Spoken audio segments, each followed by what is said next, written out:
global temperatures are getting warmer. Glaciers are melting. Sea levels are rising.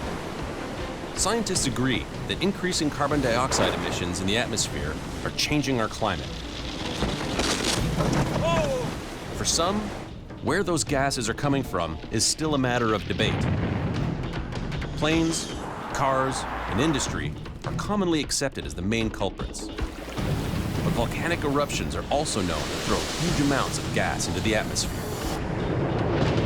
I'm making it my mission to climb into one of the world's most active volcanoes to find out if those gases are contributing to climate change.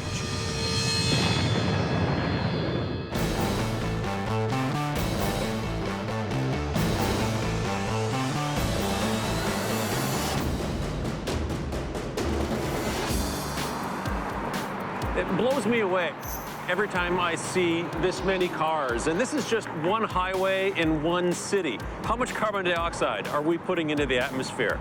But it's not just us. There are other more natural sources of greenhouse gas as well. Things such as melting permafrost and cow farts, believe it or not. Some people even say that the volcanoes of the world are creating more greenhouse gas than all of the human activity combined. How do you respond to people who are, I don't even use the word skeptic, because skeptic is not the right word. Deniers is a better word. Deniers who are claiming volcanoes contribute more greenhouse gases than all of the industrialized countries put together. What we're dealing here with is a deeply held belief system. It could have elements of political persuasion.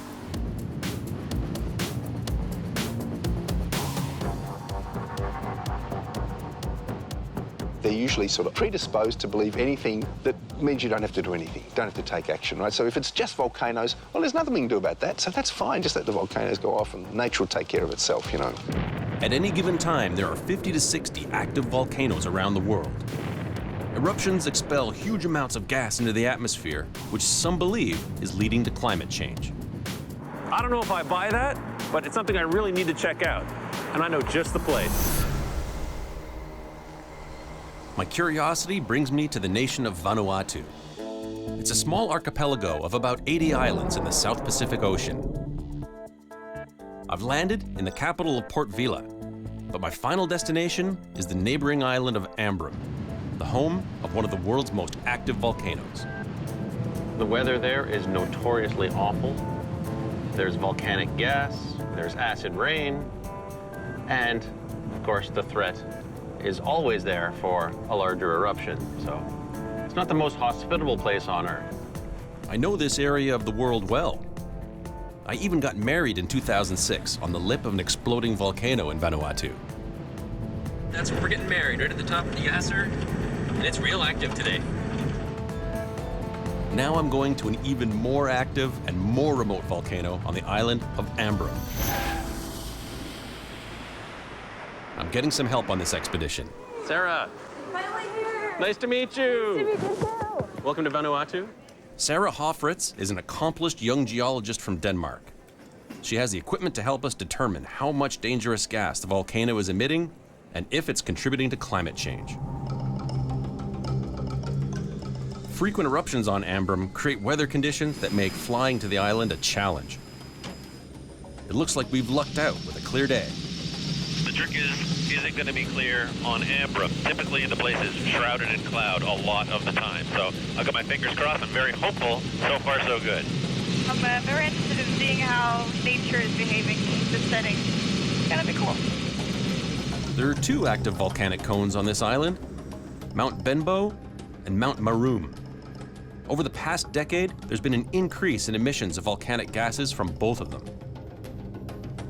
In 2009, approximately 15,000 tons of sulfur dioxide was emitted into the atmosphere in one day.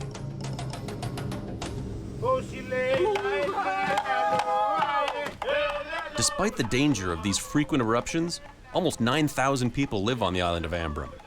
To them, the volcano is a part of life. Before we head to the summit, Sarah and I want to gauge the effect the volcano is having on the local village of Endu. Is this your drinking water? Yeah. This water has a source right up on the mountain. And is it from a well? No, or a spring? It's spring water. Spring water. Yeah. During major explosive eruptions, huge amounts of volcanic gas, including sulfur dioxide, get ejected into the atmosphere. Large clouds can pollute the air downwind of the volcano, and when mixed with moisture, can lead to acid rain. This contamination has harmful effects on water supplies for people, plants, and animals. Sarah came equipped to determine if this community is at risk. Today, we're testing the drinking water. What do we have here? This is a conductivity meter, and that will tell me how many ions in the water. 270. Yeah, 270 microsiemens. So that means there definitely is some ions in the water. Very likely some sulfur and some fluorine, which is still rather high. To put it into perspective, pure drinking water typically contains less than 5 microsiemens of concentrated minerals. This town's water is over 50 times that amount. Drinking contaminated water can damage teeth and bones.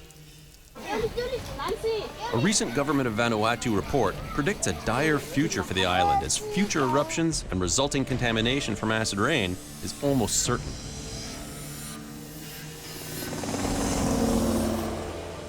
The brooding outline of the volcano is nearly always shrouded in gas and cloud.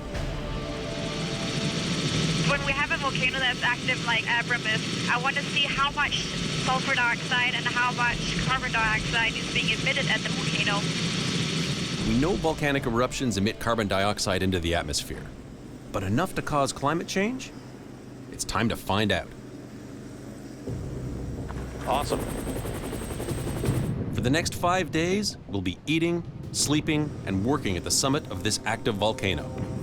This is about as far away from civilization as it gets.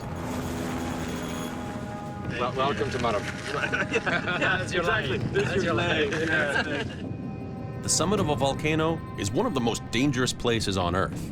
The air is heavy with a mixture of gases, and when inhaled, it can be deadly. The conditions up here are so bad, I'd say the only place you'd find them is on another planet. Our guide is Jeff Mackley, nicknamed Danger Man. He was the first person to explore the depths of this volcano. The camp looks like it's taken a beating. Hey, George. Yes? This is your tent? Yeah. Oh, that's unbelievable. When you've got hurricane force winds mixed with very sharp gravel and high strength sulfuric acid, it's like somebody firing a fire hose full of gravel and sulfuric acid at you, and that can go on for a week. The condition of this tent is a testament to what the weather can really be like up here. Extremely high winds, sandblasting with all this volcanic ash and gravel, and of course, the acid in the atmosphere has weakened this material down to nothing. It may be dangerous at the summit, but tomorrow we'll climb down into the belly of the beast. You can feel the heat all the way from up here. It's very violent. Boiling pools of lava and seemingly endless plumes of gas await us at the bottom of the crater. But I need to get closer to the volcano to find out more about the gases it's emitting. And that's where the real danger is.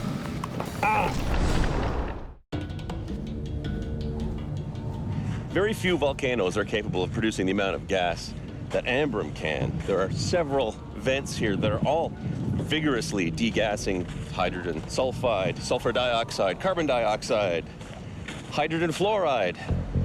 Are these dangerous gases contributing to our warming planet? Sarah has the latest technology to measure just that. She's using a fly speck to measure the sulfur dioxide levels in the air at Ambram. So now it's scanning through the plume, going from over here and scanning the way through. This data will reflect the amount of toxic SO2 at the summit and help us understand if and how this contributes to climate change. But to get more data, we'll have to go straight to the source. Sarah is getting her chance to go into the volcano, so this is going to be really, really fun. But today, visibility is poor, and I'm hoping it doesn't get any worse. The entire crater right now is completely filled with gas. But let's try and see if it clears up. Yeah. Yep. All right. Are you good to go? I feel so. For even the most experienced climber, this descent is a challenge. Nice steady creeper. Brad, our guide, will be leading us down the tricky descent, and I'll be following behind Sarah. With almost a straight drop of 1,200 feet to the bottom, a lot could go wrong. To get down to the bottom, it's so deep that the ropes just are not going to be long enough, so we have to do a multi-stage rappel in 3 different steps. Can you imagine all this used to be covered by rock, and then it had this big explosion, and now we're just in the hole of it? Now that Sarah has safely reached the 100-yard ledge, I can start my descent.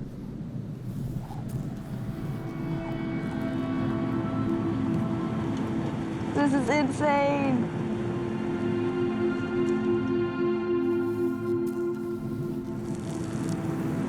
It's beautiful. You know, everything around here is trying to kill you, but apart from that, it's great.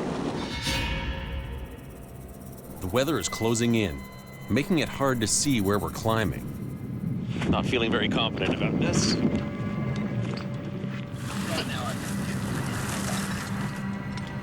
Brad calls off the climb. It's too dangerous. The visibility has gotten so poor that we'd be doing the descent virtually blind. Our visit to the crater will have to wait. Maybe next time.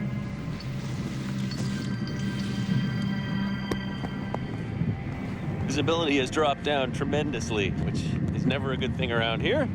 And I'm starting to feel some drizzle coming in, which usually leads to torrential rains and storms.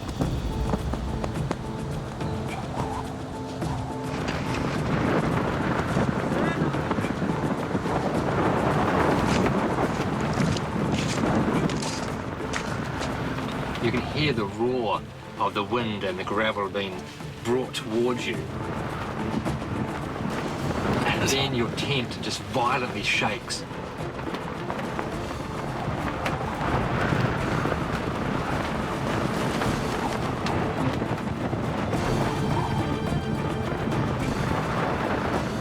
And it just keeps battering and battering and battering your tent until, you know, bit by bit there might be something that comes loose.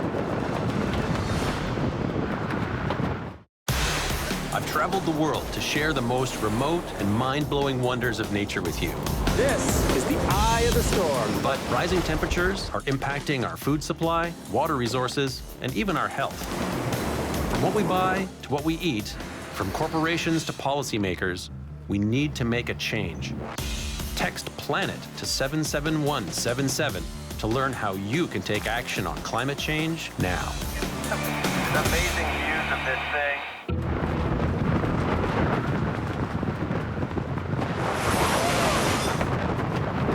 An unexpected storm has delayed our mission.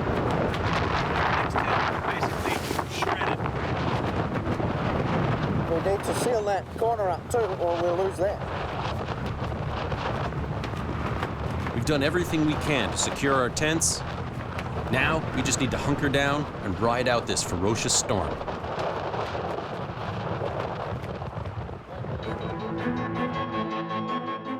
It was a tough night, but by the morning, it's over. Now we have to get back to work, which means getting to the bottom of the crater, poor visibility or not. Sarah isn't joining me on my descent today, as last night's storm took away her valuable research time. The goal is to get all the way to the bottom, 1,200 feet, gather some rock samples for Sarah, and get some thermal imagery of the lava lake itself.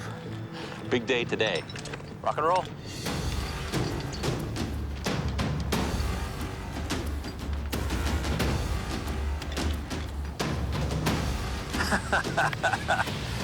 It's ridiculous.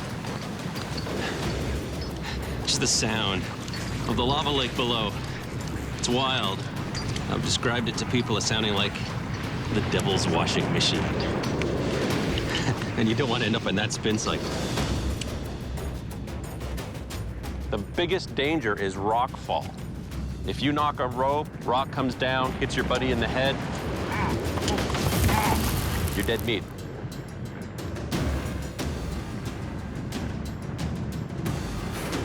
The trick is slow and steady, nice and safe, because anything and everything can go wrong here.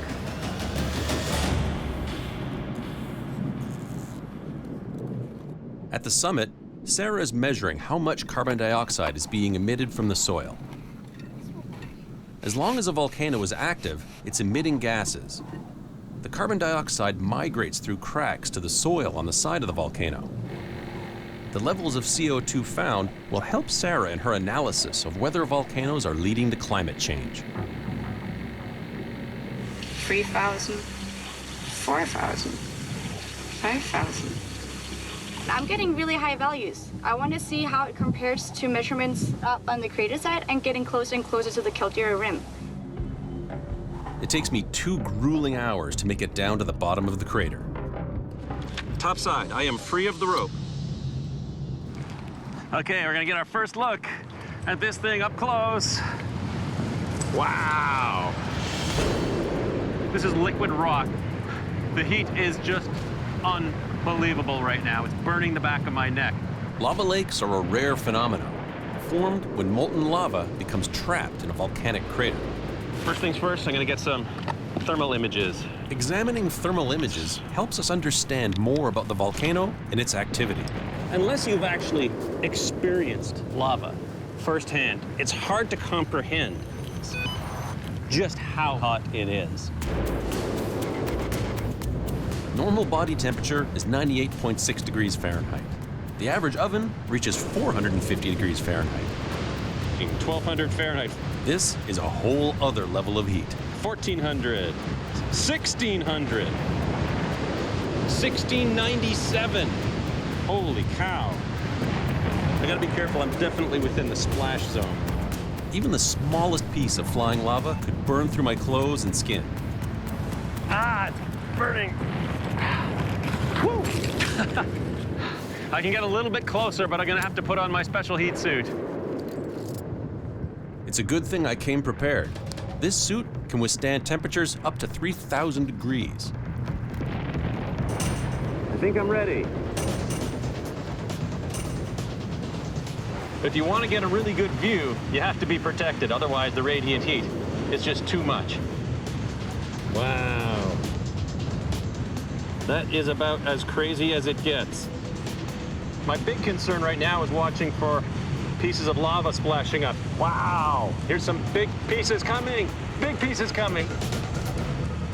I can't leave before collecting some samples for Sarah.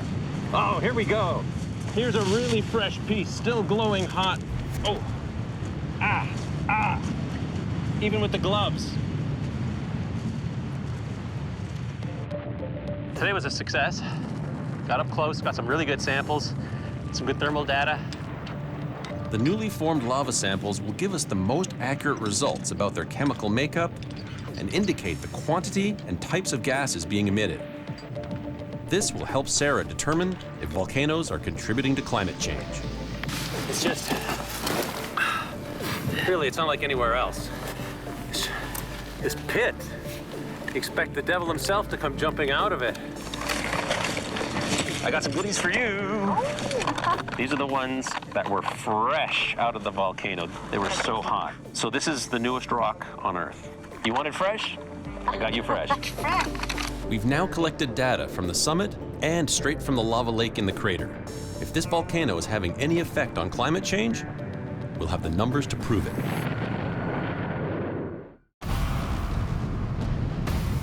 We've spent the last few days on this volcano gathering data to help investigate the claim that volcanoes contribute to climate change.